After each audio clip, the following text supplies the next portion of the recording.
राज करने वाले अर्थात हमारे लाडले सम्माननीय प्रधानमंत्री जी श्रीमान नरेंद्र मोदी जी। इसी के साथ में श्री अनूप जी अग्रवाल, श्री गजेंद्र जी अंपाळकर, श्री बबनराव जी चौधरी, श्री राम भदाने जी यांना विनंती करते की त्यांनी रावल आणि ओम प्रकाश खंडेलवाल त्यांना विनंती करते की विद्यमान प्रधानमंत्री आदरणीय श्री नरेंद्रजी मोदी यांचा सत्कार करून या सभेत त्यांचं सहर्ष स्वागत करायचं आहे, जिन्होंने अपने कार्यों से भारत को एक प्रभावशाली और विकासशील देश बनाया है। उनके नेतृत्व में भारत को प्रमुख दर्जा मिला है।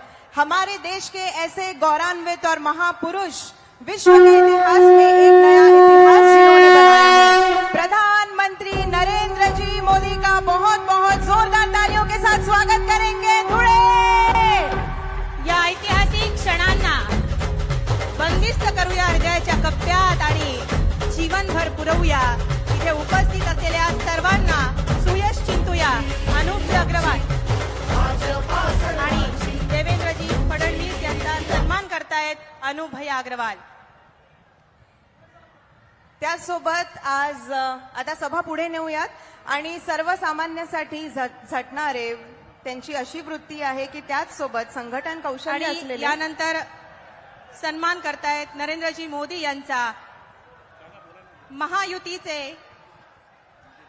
विजय भाऊ चौधरी, राज्यभरात प्रदेश महामंत्री म्हणून सतत प्रवास करणारे उत्तर महाराष्ट्राचे प्रभारी माननीय विजय भाऊ चौधरी।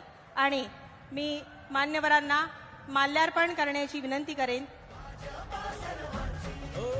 चला यासोबत आपण कार्यक्रम पुढे नेऊयात आणि सर्वसामान्यांसाठी झटण्याची वृत्ती, त्याचसोबत संघटन कौशल्य असलेलं अभ्यासू व्यक्तिमत्व आणि कुशल नेतृत्व यामुळे सर्वसामान्यांच्या हृदयात ज्यांनी आदराचे असे स्थान निर्माण केले ते आपल्या राज्याचे छत्रपती शिवाजी महाराज की, डॉक्टर बाबासाहेब आंबेडकर की। ज्या संविधानानं आपल्याला मतदानाचा अधिकार दिला त्या बाबासाहेब आंबेडकरांना छत्रपतींना विनम्र अभिवादन। चला यासोबत कार्यक्रम पुढे नेऊयात आणि आता मी आपल्या राज्याचे लाडके माननीय मुख्यमंत्री श्री उपमुख्यमंत्री श्री देवेंद्रजी फडणवीस साहेब यांना विनंती करते की त्यांनी आजच्या सभेला इथे संबोधित करावे। एकदा जोरदार त्यांनी त्यांचं स्वागत करूया।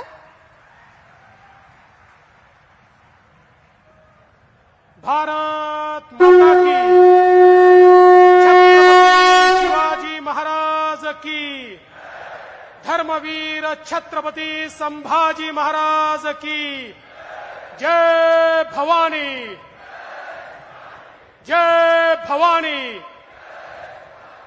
हिंदवी स्वराज्याचे सरसंस्थापक छत्रपती शिवरायांना मानाचा मुजरा करतो। भारतीय राज्यघटनेचे शिल्पकार भारतरत्न डॉक्टर बाबासाहेब आंबेडकर यांना मानवंदना अर्पित करतो आणि धुळे जिल्ह्याच्या वतीनं अखिल विश्वातील सर्वाधिक लोकप्रिय नेते आणि आपल्या सर्वांचे लाडके प्रधानमंत्री माननीय नरेंद्र मोदीजी यांचं मनापासून स्वागत करतो। मंचावर उपस्थित केंद्रीय राज्यमंत्री प्रतापराव जाधवजी, रक्षाताई खडसे, दादाजी भुसे, त्याचप्रमाणे अनिल पाटीलजी, सुभाष भामरेजी, स्मिताताई वाघ, आपले उमेदवार जयकुमार रावलजी, अनूप अग्रवालजी, राम भदानेजी, मंजुळाताई गावित, काशीराम पावराजी, अमरीश पटेलजी, राजवर्धन कदमबांडेजी, विजय चौधरीजी, धरतीताई देवरे, गजेंद्र अंपाळकर, मंचावरील सर्व मान्यवर आणि या ठिकाणी उपस्थित माझ्या सर्व लाडक्या बहिणींनो आणि तितक्याच लाडक्या भावांनो, आज मला या गोष्टीचा मनापासून आनंद आहे। महाराष्ट्राच्या निवडणुकीमध्ये माननीय मोदीजींच्या प्रचाराची सुरुवात खानदेशाच्या धुळ्यातनं होते आहे, ही आपल्याकरता अत्यंत आनंदाची गोष्ट आहे। आणि ही सुरुवात धुळ्यातनं याकरता केली की माननीय मोदीजींच्या नेतृत्वामध्ये गेल्या 10 वर्षात जे काम झालेलं आहे त्यामुळे पुढच्या 5 वर्षामध्ये आमचा धुळे जिल्हा हा महाराष्ट्रातला नंबर 1 चा जिल्हा होणार आहे। आज आपण पाहतोय ज्या प्रकारे सुलवाडे जामफळच्या माध्यमातनं या जिल्ह्याच्या प्रत्येक शेतीला पाणी जात आहे, शेतकऱ्यांच्या बांधापर्यंत पाणी पोचवण्याचं काम माननीय मोदीजींच्या आशीर्वादाने या धुळे जिल्ह्यामध्ये होत आहे. आणि दुसरीकडे अक्कलपाडा धरणाची उंची वाढवून त्या ठिकाणी आमच्या धुळे शहराला पिण्याच्या पाण्याची त्या ठिकाणी कधीच टंचाई भासणार नाही अशा प्रकारचं काम होताना आपल्याला पाहायला मिळत आहे.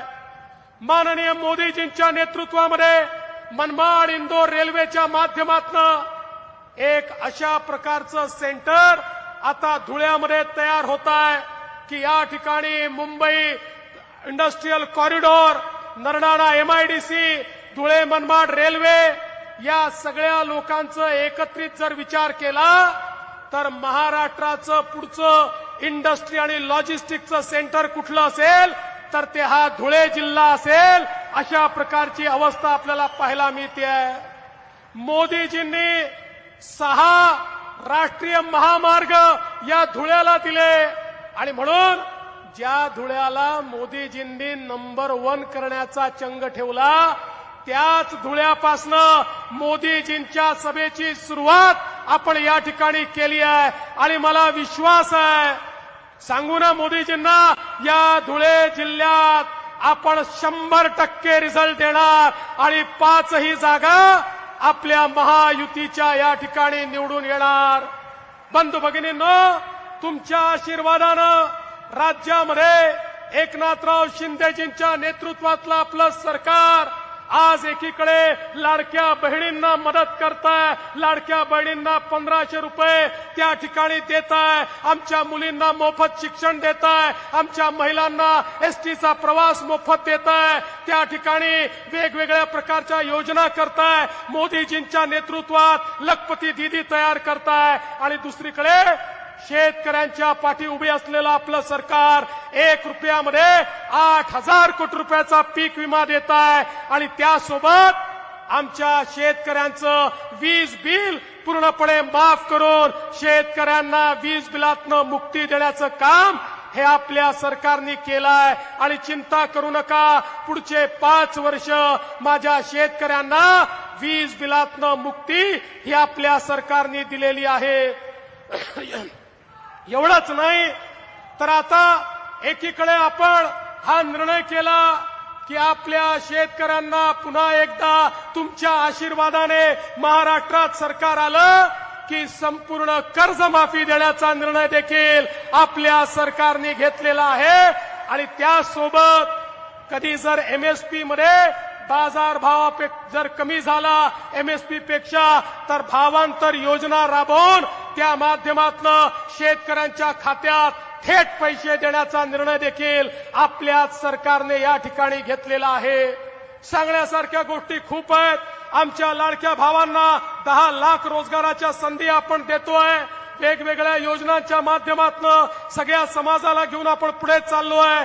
पण बंधू भगिनींनो, हे सगळं करत असताना एकीकडे आम्ही विकास करतोय, सर्व जाती धर्मांना सोबत घेऊन या महाराष्ट्राला पुढे नेतोय.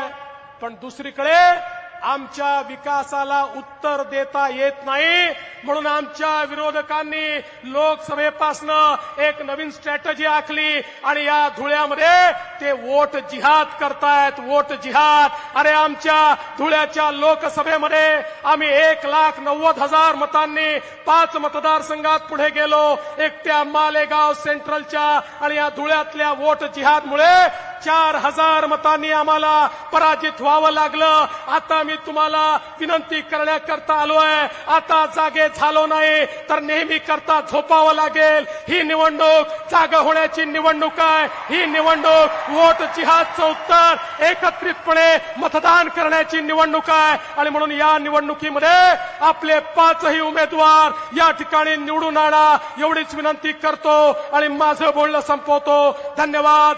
जय हिंद, जय महाराष्ट्र. धन्यवाद सर.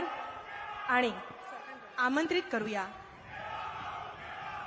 विचारामृतात न्हावून निघूया, अलौकिक तेजाने झळाळणारे समृद्ध वाणीचे धनी असणारे, आपल्या धीर गंभीर आवाजाने सर्वांच्या हृदयाचा ठाव घेणारे, ज्यांच्या नजरेत विश्वसनीय प्रेम आहे, जे दृढ निश्चयी आहेत, जे सहनशील आहेत, सनातन धर्माचे आधारस्तंभ, श्रीमंत योगी, देशाचे नवयुग प्रवर्तक, दैवी युग पुरुष।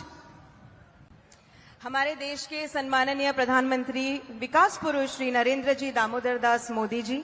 मोदी जी देश के ही नहीं विश्व नेताओं में से भी एक विख्यात मुखर वक्ता हैं। उनके ओजस्वी भाषण से तो हम सभी परिचित हैं। धूमिल हो रहे भारत के स्वप्नों को फिर से जगाया है। स्वर्ण योग की कामना लेकर फिर से इस जमीन पर एक शूरवीर आया है। देश को एकता के सूत्र में पिरोकर अखंडता का नूर लाया है। विश्व के नवपटल फिर से करने के लिए नए युग का आरंभ मोदी जी के रूप में एक देवदूत आया है, एक देवदूत आया है। जोरदार तालियों के बीच स्वागत करेंगे सम्माननीय प्रधानमंत्री नरेंद्र जी मोदी जी का। भारत माता की जय, भारत माता की जय। विचारामृत हृदयाच्या कप्प्यापर्यंत गेलं पाहिजे।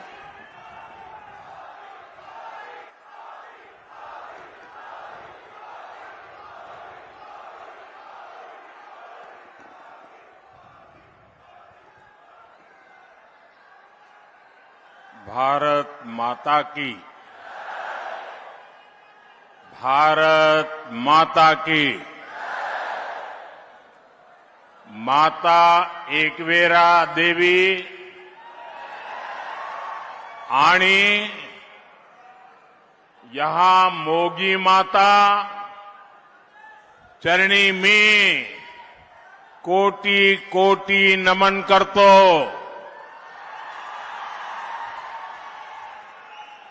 धुळ्यातील सर्वांना राम राम।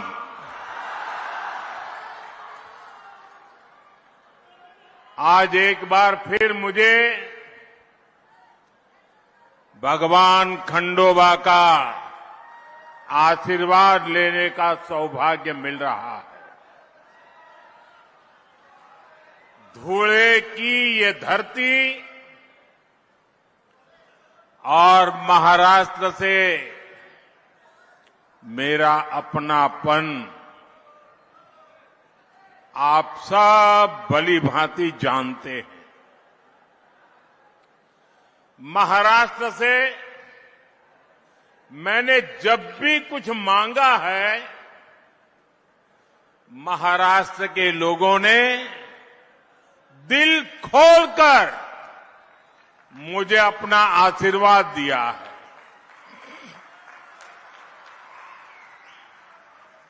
– 2014 के विधानसभा चुनाव में मैं आपके बीच धुळे आया था। मैंने आपसे महाराष्ट्र में बीजेपी सरकार के लिए आग्रह किया था। आपने महाराष्ट्र में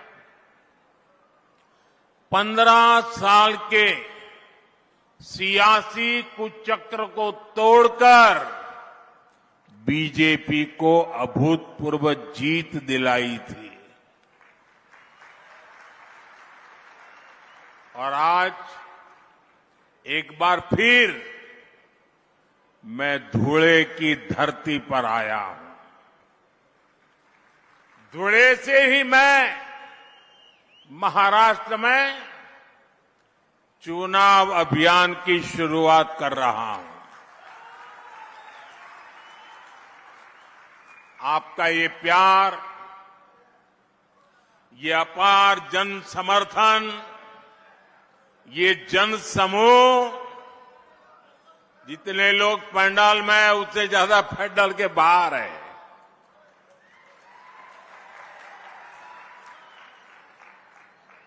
उधर तो उनको पर्दे भी खोल देने पड़े। ये जन समूह, ये उत्साह, ये उमंग वाकई अभिभूत कर देता है। हम सभी को, भाजपा को महायुति को, महायुति के एक एक उम्मीदवार को आपके आशीर्वाद चाहिए। मैं आपको विश्वास दिलाता हूं, पिछले 2.5 वर्षों में महाराष्ट्र के विकास को जो गति मिली है, उसे रुकने नहीं दिया जाएगा। अगले 5 वर्ष महाराष्ट्र की प्रगति को एक नई ऊंचाई पर ले जाएंगे। महाराष्ट्र को जो सुशासन चाहिए, वो सिर्फ महायुति की सरकार ही दे सकती है। और उधर देखिए, महाअगाड़ी की गाड़ी में वैसे भी ना पहिए हैं, ना ब्रेक है, और ड्राइवर की सीट पर बैठने के लिए भी झगड़ा हो रहा है। और चारों तरफ से भांति भांति के हॉर्न सुनाई दे रहे हैं। साथियों, राजनीति में आने पर हर किसी का अपना एक लक्ष्य होता है। हम जैसे लोग जनता को ईश्वर का रूप मानते हैं, जनता की सेवा के लिए राजनीति में आए हैं। वही कुछ लोगों की राजनीति का आधार है लोगों को लूटना। जब लोगों को लूटने की नीयत वाले महाअगाड़ी जैसे लोग सरकार में आ जाते हैं, तो वो विकास ठप कर देते हैं। हर योजना में भ्रष्टाचार करते हैं। आपने महाअगाड़ी वालों के धोखे से बनी सरकार के 2.5 साल देखे हैं। इन लोगों ने पहले सरकार लूटी और फिर महाराष्ट्र के आप लोगों को भी लूटने में वो लग गए थे। इन लोगों ने मेट्रो परियोजनाओं को ठप कर दिया, वाढवण पोर्ट के काम में अड़ंगा लगा दिया, समृद्धि महामार्ग बनने में रुकावटें पैदा की। अघाड़ी वालों ने हर उस योजना पर रोक लगा दी जिसे महाराष्ट्र के लोगों का भविष्य निश्चित उज्जवल होने वाला था। साथियों, ये हालत तब बदले जब आपके आशीर्वाद से यहां महायुति की सरकार बनी। महायुति के 2.5 वर्षों में महाराष्ट्र ने विकास के नए रिकॉर्ड बनाए। शिंदे जी की कमान में 2.5 वर्षों में महाराष्ट्र को उसका गौरव वापस मिला है, विकास का भरोसा वापस मिला है। और इसलिए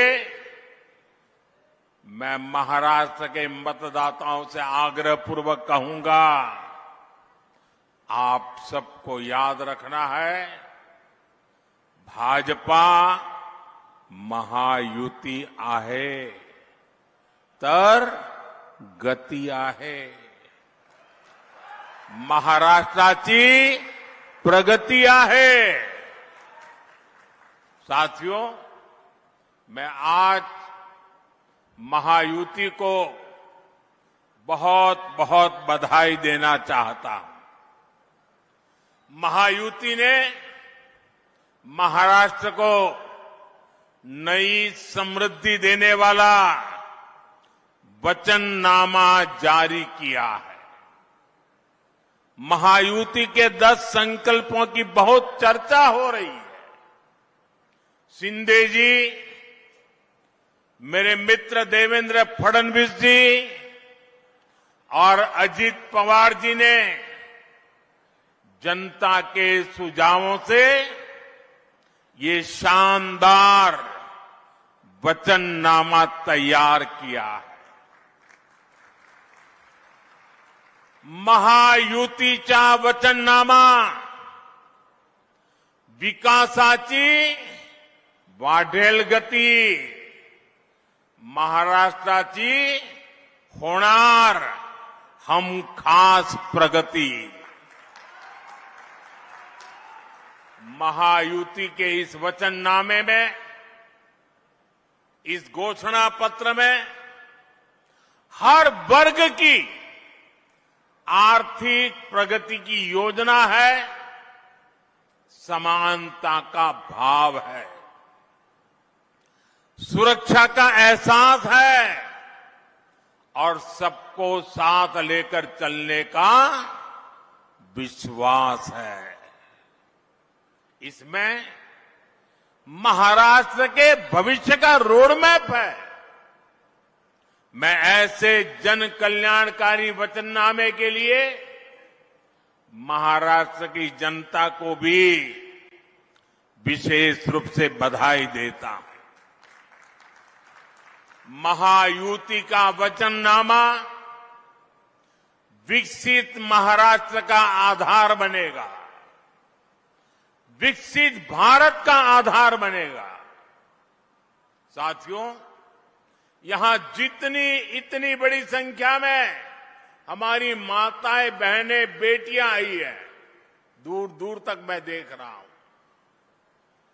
विकसित महाराष्ट्र, विकसित भारत के लिए हमारी बहनों, बेटियों का जीवन आसान बनाना, उन्हें सशक्त करना बहुत जरूरी है। जब महिलाएं आगे बढ़ती हैं तो पूरा समाज तेजी से प्रगति करता है।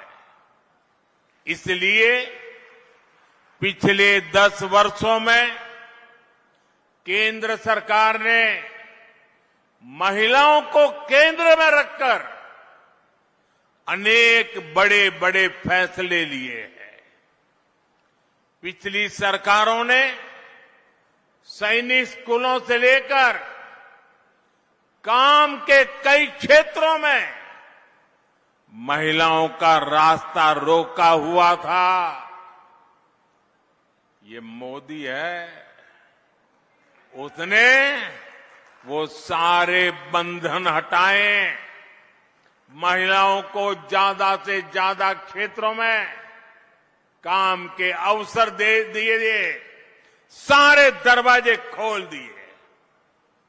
हमने नारी शक्ति बंधन अधिनियम के जरिए विधानसभाओं और संसद में महिलाओं को आरक्षण का अधिकार दिया।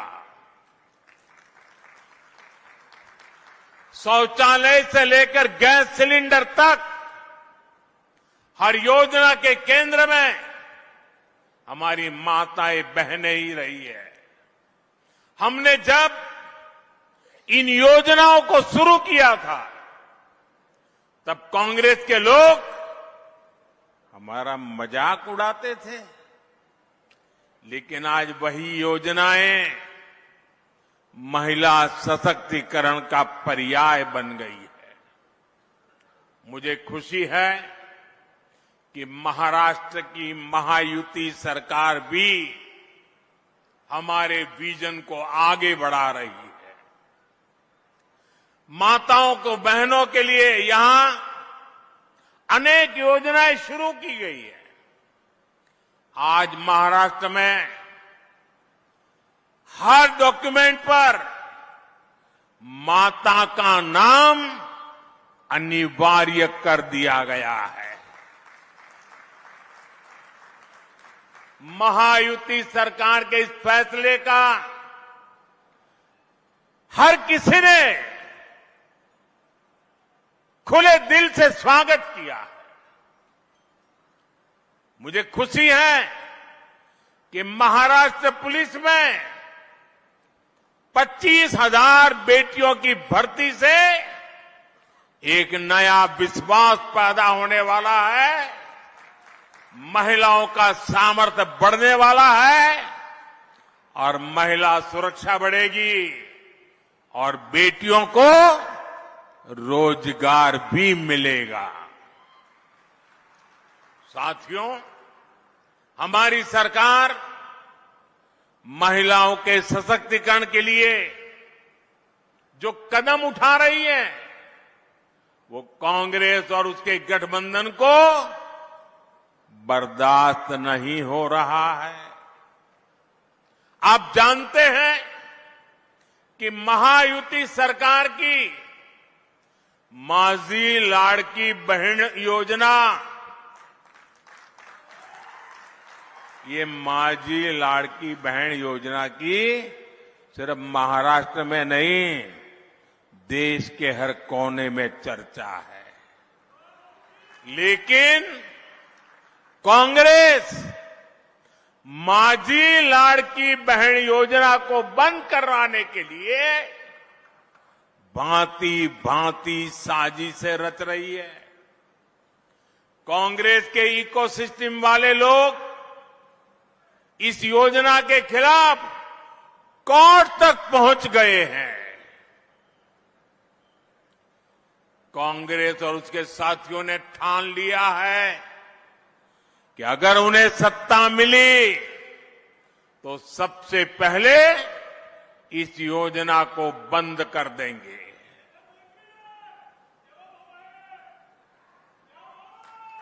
मैं जरा आपसे पूछना चाहता हूं,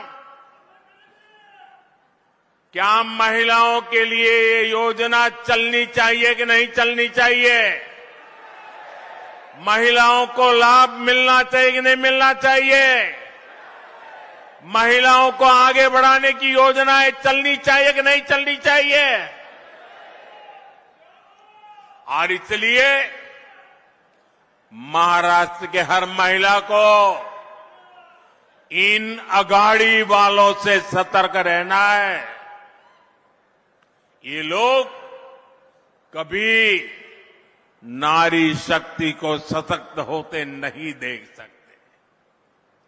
पूरा महाराष्ट्र देख रहा है कांग्रेस और अगाड़ी वाले लोग अब महिलाओं को किस तरह गाली देने पर उतर आए हैं। कैसी कैसी अभद्र भाषा, कैसे कैसे कमेंट, महिलाओं को नीचा दिखाने की कोशिश। महाराष्ट्र की कोई माता बहन कभी भी अगाड़ी वालों के इस कृत्य को माफ नहीं कर सकती। साथियों, भाषा भी और मातृभाषा तो एक तरह से हमारी मां होती है। मुझे गर्व है कि हमारी सरकार ने मराठी भाषा को अभिजात भाषा का दर्जा दिया है।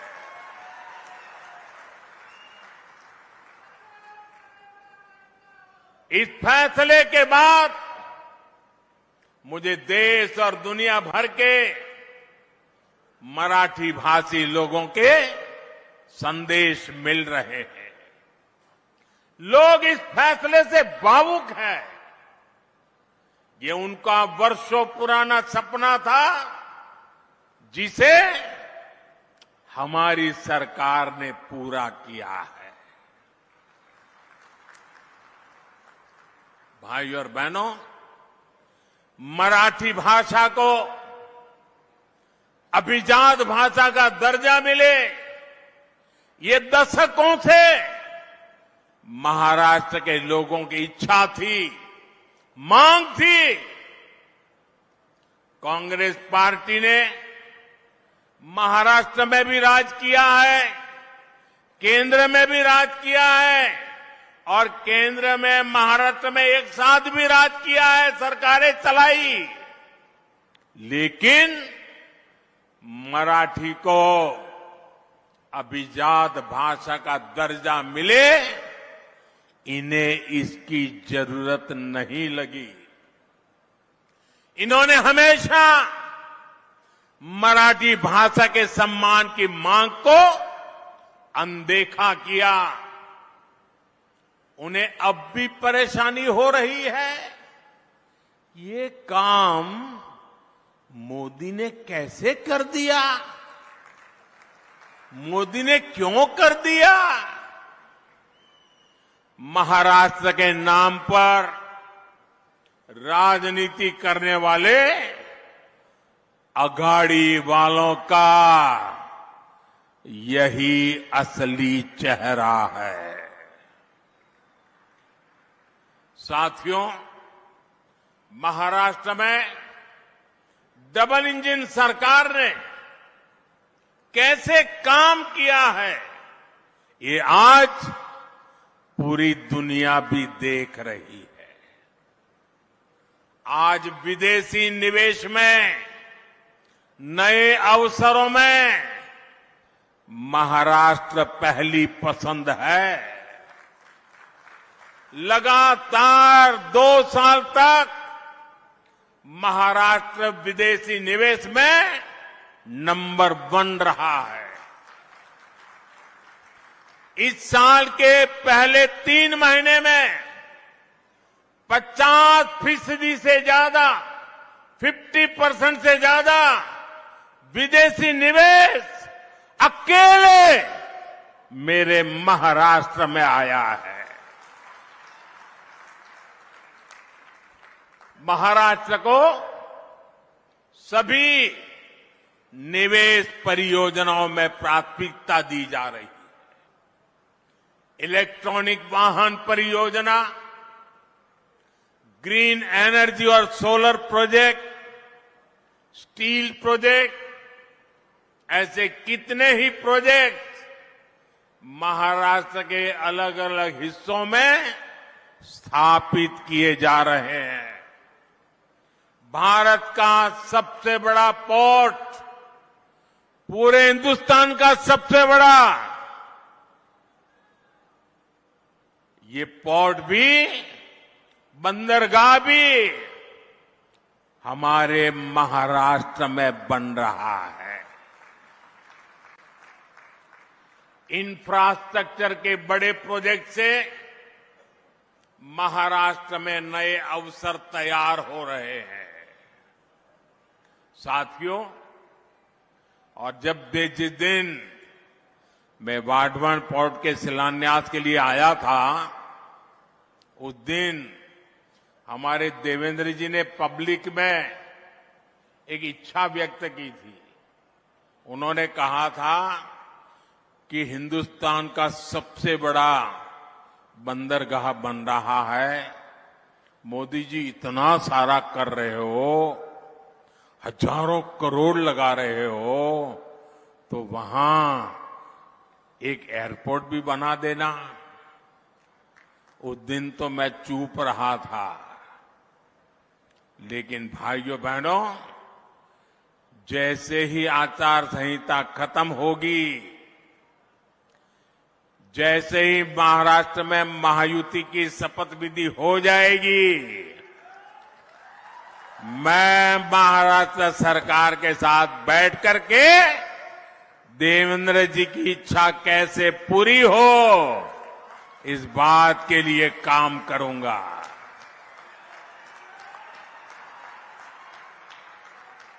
साथियों, हमारा ये धुले का क्षेत्र औद्योगिक विकास का गढ़ रहा है। और अभी देवेंद्र जी ने धुले का क्या बढ़िया वर्णन किया। देश में बहुत कम जिले हैं जिनको इतनी सारी सौगात एक ही इलाके में मिली होगी। ये टेक्सटाइल का भी बड़ा केंद्र है और मुंबई दिल्ली इंडस्ट्रियल कॉरिडोर से भी जुड़ा हुआ है। धुले की कनेक्टिविटी यहां के विकास के लिए बहुत जरूरी है। इसलिए धुले के इंफ्रास्ट्रक्चर और कनेक्टिविटी पर हजारों करोड़ रुपए खर्च किए जा रहे हैं। धुले सोलापुर हाईवे का काम जारी है। धुले इंदौर रेल मार्ग का काम स्वीकृत हो चुका है। इन सारी परियोजनाओं से यहां के युवाओं के लिए रोजगार के भी हजारों नए अवसर बने हैं। साथियों, महाराष्ट्र के किसानों को भी डबल इंजन सरकार में डबल फायदा मिला है। उन्हें पीएम किसान सम्मान निधि के 6,000 रुपये के साथ ही महायुति सरकार के नमो शेतकरी महासम्मान निधि के 6,000 रुपया अतिरिक्त मिलते हैं, यानी 12,000 रुपये की आर्थिक मदद मेरे महाराष्ट्र के किसान भाई बहनों के खाते में सीधी जाती है। अब एक कदम आगे बढ़ते हुए महायुति की सरकार ने इस राशि को 15,000 रुपये तक बढ़ाने की घोषणा की है। इसका बहुत बड़ा फायदा महाराष्ट्र के और मेरे धुले के किसानों को भी होगा। केंद्र सरकार ने पिछले 10 वर्षों में किसानों के लिए जो काम किए हैं, उनसे कांग्रेस के खोदे गए गड्ढों को भरने में काफी मदद मिली है। आज किसानों के पास फसल बीमा की सुरक्षा है। किसानों को सस्ती बिजली के लिए सोलर पंप दिए जा रहे हैं।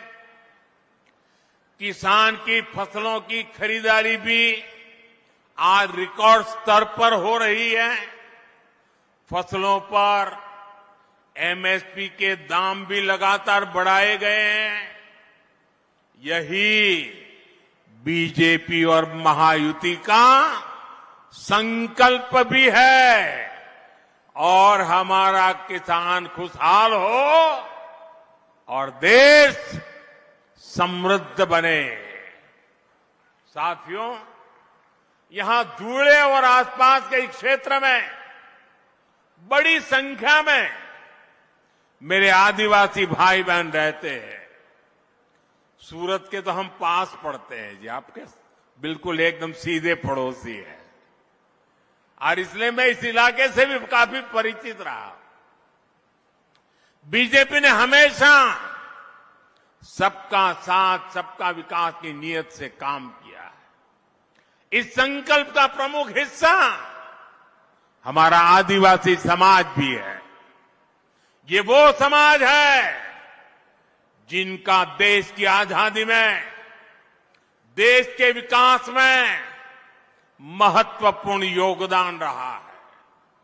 लेकिन कांग्रेस और उसके साथियों ने कभी आदिवासी गौरव, आदिवासी स्वाभिमान पर ध्यान नहीं दिया। आदिवासी विरासत को न्याय मिले, आदिवासी युवाओं को बेहतर भविष्य मिले, क्या ये आपका अधिकार नहीं था? लेकिन इस काम में दशकों लग गए। जब अटल बिहारी वाजपेयी जी के नेतृत्व में बीजेपी की सरकार आई, तब अलग आदिवासी मंत्रालय बना। तब पहली बार आदिवासी हितों को इस समाज की अपेक्षाओं को महत्व मिला। हमारी सरकार ने भगवान बिरसा मुंडा की जयंती पर जनजातीय गौरव दिवस की शुरुआत की है। इसका मकसद यही है कि आदिवासी परंपरा को पहचान मिले। इस बार 15 नवंबर से अगले 1 वर्ष तक हम भगवान बिरसा मुंडा की 150वीं जन्म जयंती मनाएंगे। हमारी सरकार देश भर में एकलव्य आवासीय विद्यालय भी बना रही है।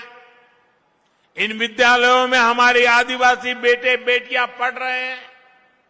हमने जल, जंगल, जमीन का हक सुरक्षित किया। वन उपज का लाभ आदिवासी समाज को मिले, इसके लिए हमने इस समाज को उसके अधिकार दिए। बीजेपी के ही प्रयासों से पहली बार एक आदिवासी महिला द्रौपदी मुर्मू जी देश की पहली आदिवासी राष्ट्रपति बनी। और पूरे देश ने देखा है कि कैसे कांग्रेस और उसके साथियों ने द्रौपदी मुर्मू जी को हराने के लिए पूरी शक्ति लगा दी थी। आए दिन ये लोग द्रौपदी जी का अपमान करते हैं और ये इनकी पुरानी आदत है। बाबा साहब आम्बेडकर को हराने के लिए नेहरू समेत ने ताकत लगा दी थी। आज से 25-30 साल पहले बाबा साहब आम्बेडकर को नीचा दिखाना ये कांग्रेस का रोज का काम था और वैसा ही उन्होंने द्रौपदी मुर्मू जी के साथ किया। साथियों, आज मैं आपको और पूरे देश को कांग्रेस और उसके साथियों की एक बहुत खतरनाक साजिश से आगाह करने के लिए आया हूं और इस आदिवासी क्षेत्र में आया हूं तब मेरा ये दर्द कर्तव्य बनता है। इस खतरनाक खेल से मैं महाराष्ट्र को, देश को, मेरे आदिवासी भाई बहनों को सजग करूं। कांग्रेस द्वारा एक जाति को दूसरी जाति से लड़ाने का खतरनाक खेल खेला जा रहा है और ये खेल इसलिए खेला जा रहा है क्योंकि कांग्रेस कभी दलितों, पिछड़ों, आदिवासियों को आगे बढ़ते नहीं देख सकती। यही कांग्रेस का इतिहास है। आजादी के समय हमारे बाबा साहब आम्बेडकर ने बहुत कोशिश की थी कि शोषितों, वंचितों को आरक्षण मिले, लेकिन नेहरू जी अड़े हुए थे कि किसी भी कीमत पर दलितों, पिछड़ों, आदिवासियों को आरक्षण नहीं दिया जाएगा। बहुत मुश्किल से बाबा साहब दलितों और आदिवासियों के लिए आरक्षण का प्रावधान करा पाए, उनको लड़ाई लड़नी पड़ी। नेहरू जी के बाद इंदिरा जी आई, उन्होंने भी आरक्षण के खिलाफ ऐसा ही रवैया जारी रखा। उनका भी मकसद यही था कि किसी भी कीमत पर एससी, एसटी, ओबीसी को प्रतिनिधित्व न मिल पाए। ये लोग चाहते थे कि एससी, एसटी, ओबीसी हमेशा कमजोर रहे। इंदिरा जी के बाद राजीव गांधी आए, उनकी भी सोच और अप्रोच अपने खानदान से अलग नहीं थी। राजीव गांधी ने भी ओबीसी आरक्षण का खुल करके विरोध किया था। ये लोग जानते थे कि एससी, एसटी, ओबीसी अगर ये समाज मजबूत हो गया तो उनकी राजनीति की दुकान का शटर गिर जाएगा।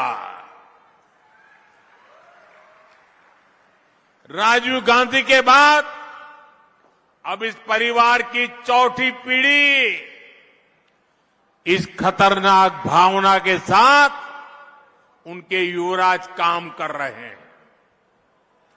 कांग्रेस का एकमात्र एजेंडा है किसी भी तरह एससी समाज की एकता को तोड़ो, एसटी समाज की एकता को तोड़ो, ओबीसी समाज की एकता को चकनाचूर कर दे। कांग्रेस चाहती है कि एससी समाज अलग अलग जातियों में बिखरा रहे ताकि एससी समाज की सामूहिक शक्ति कमजोर पड़ जाए। कांग्रेस चाहती है कि ओबीसी समाज भी अलग अलग जातियों में बटा रहे ताकि ओबीसी के तौर पर उनकी जो एकजुटता की पहचान बनी है, ये ओबीसी अगर ओबीसी रहे तो उनकी ताकत बढ़ जाएगी। ये ताकत न बढ़े इसलिए ओबीसी समाज को भी जातियों में बिखेर दो। इसलिए वो ओबीसी को भी अलग अलग जातियों में बांटने का खेल कर रही है। कांग्रेस चाहती है कि हमारा एसटी समाज अलग अलग जातियों में बटा रहे, क्योंकि आज आदिवासी के रूप में, जनजातीय समूह के रूप में, शेड्यूल्ड ट्राइब के रूप में समाज की एकता, समाज की एक पहचान, समाज की एकजुटता आज उभर करके आई है और वो मजबूती से अपनी आवाज उठा न पाए इसलिए उनको भी छोटी छोटी जातियों में बिखेर दो। यहां धूले के इस क्षेत्र में हमारे भील गरासिया, कोकना, कोकनी, कोली महादेव, डोंगर कोली, वारली, ठाकर, कोली ठोर, टोकरे कोली, गमित, गमता, गवीत, पारगी, कटकरी, धानका, तड़वी, तैतरिया, ऐसी आदिवासी जातियां रहती है। कांग्रेस भीलों को कोकना से लड़ाना चाहती है, कांग्रेस भील गरासिया को कोकनी से लड़ाना चाहती है, कांग्रेस कोली महादेव आदिवासी जाति को डोंगर कोली से लड़ाना चाहती है, कांग्रेस वारली आदिवासी जनजाति को ठाकर आदिवासी जनजाति से लड़ाना चाहती है, कांग्रेस कोली ढोर को टोकरे कोली से लड़ाना चाहती है, कांग्रेस गमित को गमता से लड़ाना चाहती है, कांग्रेस गवित को पारधी से लड़ाना चाहती है, कांग्रेस कटकरी को धानका से और तड़वी को तैतरिया से लड़ाना चाहती है। साथियों, आदिवासी की पहचान, जनजातीय समाज की पहचान, शेड्यूल्ड ट्राइब की एकता, इसको तोड़ने में कांग्रेस लगी हुई है। आदिवासी जातियों की एकजुटता कांग्रेस को फूटी आंख नहीं सुहाती। कांग्रेस का एजेंडा है कि देश भर की आदिवासी जातियां आपस में लड़ती रहे, उनकी सामूहिक आदिवासी ताकत खत्म हो जाए। कांग्रेस ने जब धर्म के नाम पर ऐसे ही साजिशें रची थी तो देश का बंटवारा हो गया था। अब कांग्रेस एससी, एसटी, ओबीसी समाज की एक जाति को दूसरे के खिलाफ खड़ा कर रही है। भारत के खिलाफ इससे बड़ी साजिश कोई और नहीं हो सकती। आप मुझे बताइए, आदिवासी जब एकजुट रहेगा तो उसकी ताकत बढ़ेगी कि नहीं बढ़ेगी? ताकत बढ़ेगी कि नहीं बढ़ेगी? अलग अलग जातियों में टूटने से आप सोचिए कमजोर हो जाएंगे कि नहीं हो जाएंगे। इसलिए मैं कहता हूं, एक है तो सेफ है, एक है तो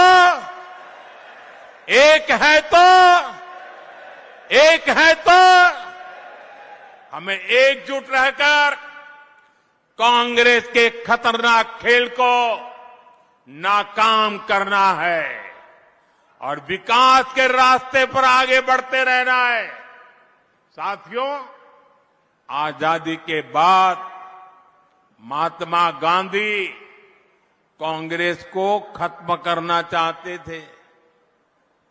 उन्होंने कहा था अब आजादी मिल गई, कांग्रेस को बिखेर दो। उन्हें कांग्रेस को लगने वाली बीमारी का अंदाजा था। जहां विभाजन की आग है वहां जड़ में कांग्रेस का देश विरोधी राग है। कांग्रेस हमेशा देश को तोड़ने वाले षड्यंत्रों का हिस्सा रही है। इसका एक बड़ा उदाहरण है जम्मू कश्मीर।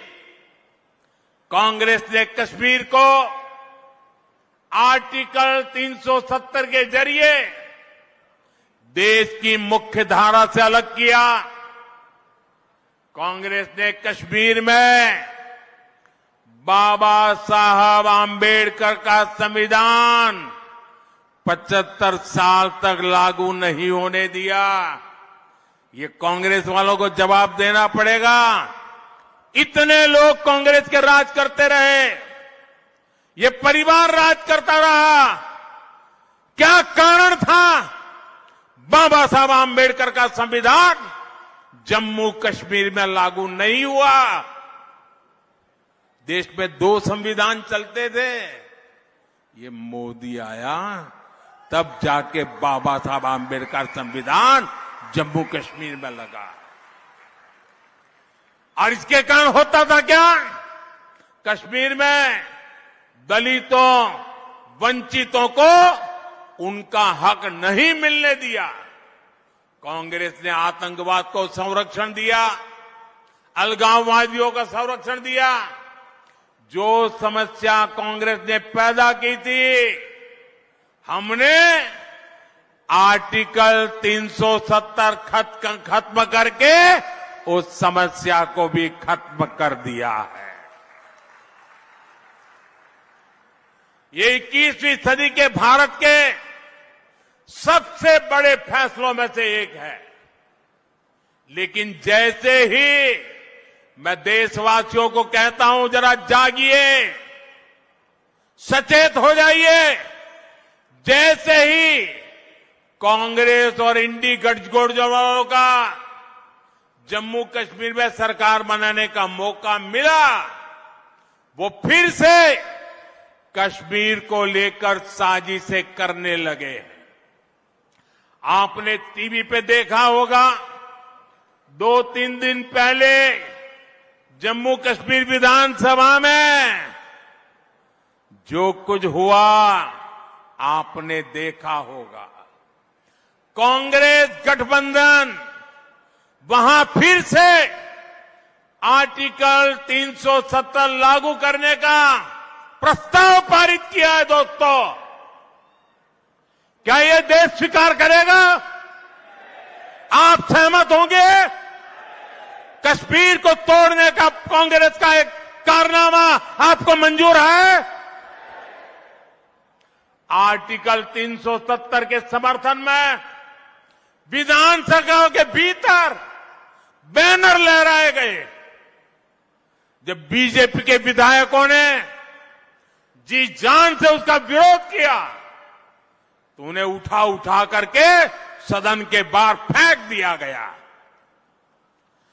कांग्रेस और उसके साथियों की एक घिनौनी सच्चाई पूरे देश को, पूरे महाराष्ट्र को समझनी होगी। कांग्रेस गठबंधन एक तरफ जम्मू कश्मीर से भारत का संविधान हटाने का प्रस्ताव पास करता है। कांग्रेस ने जो प्रस्ताव पारित किया है ना, इससे बाबा साहब का संविधान जो मोदी वहां ले गया है ना, वो फिर वापस कर देंगे और जम्मू कश्मीर में बाबा साहब के संविधान को घुसने नहीं देंगे। और दूसरी तरफ यही कांग्रेस, उनका गठबंधन यहां महाराष्ट्र में आकर संविधान की झूठी किताब लहराता है, कोरे कागज वाली। ये कोरे कागज वालों की कटी पतंग का जमाना आ गया है।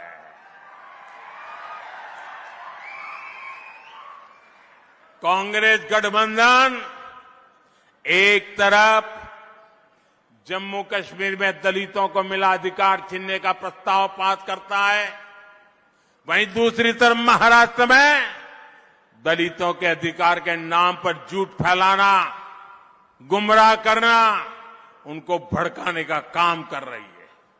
कांग्रेस गठबंधन एक तरफ कश्मीर में आदिवासियों के अधिकार छीनने का ऐलान करता है, वहीं दूसरी तरफ महाराष्ट्र में आकर ये लोग आदिवासियों की आंख में धूल झोंकने का पाप कर रहे हैं, अधिकारों के झूठे नारे लगा रहे हैं।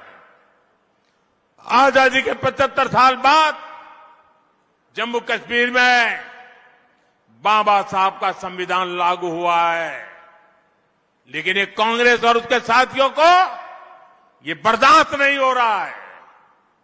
मैं कांग्रेस और यहां अगाड़ी वाले लोगों से कहना चाहता हूं, पाकिस्तान के एजेंडे को देश में बढ़ावा देने की कोशिश मत करो। कश्मीर को लेकर अलगाववादियों की भाषा मत बोलो। याद रखो, तुम्हारे ये मंसूबे कामयाब नहीं होंगे। और जब तक मोदी पर जनता जनार्दन का आशीर्वाद है, कांग्रेस वाले तुम कश्मीर में कुछ नहीं कर पाओगे। कश्मीर में अब केवल और केवल बाबा साहब आंबेडकर का संविधान ही चलेगा। ये मोदी का फैसला है। दुनिया की कोई ताकत अब कश्मीर में आर्टिकल 370 की वापसी नहीं करा सकती। साथियों, महाराष्ट्र आर्थिक प्रगति के रास्ते पर तेजी से आगे बढ़ रहा है। महायुति की सरकार हर वर्ग के विकास को लेकर प्रतिबद्ध है। आज प्रदेश में इंफ्रास्ट्रक्चर के जो काम हो रहे हैं, जन कल्याण की जो योजनाएं चल रही है, महिलाओं, युवाओं, आदिवासियों के हित को प्राथमिकता दी जा रही है। उन पर रुकावट नहीं आने देनी है, रोक नहीं होने देनी है, गति को धीमे नहीं होने देना है। इसलिए आप सभी को महायुति के पक्ष में मजबूती से खड़े रहना है। मैं विश्वास के साथ कह सकता हूं कि महायुति आपके परिवार, आपके बच्चों के भविष्य के लिए काम करती रहेगी। आप सभी इतनी बड़ी संख्या में हमें अपना आशीर्वाद देने आए। मैं सभी जो उम्मीदवार है इस बार, उनसे आग्रह करता हूं जरा आगे आ जाएं। जो चुनाव लड़ रहे हैं, जो उम्मीदवार है, देवेंद्र जी आप भी चुनाव लड़ रहे हैं।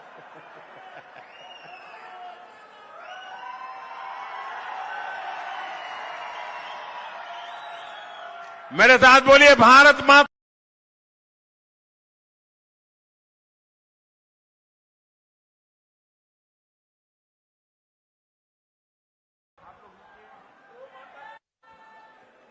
तोड़ना है हर पिंजरा, मेरी उड़ान अभी बाकी है। तोड़ना है हर पिंजरा, मेरी उड़ान अभी बाकी है। मंजिलें जमी भर नहीं, आसमान अभी बाकी है। लहरों का थमना नहीं, समंदर की बेबसी, बाहर खामोशी।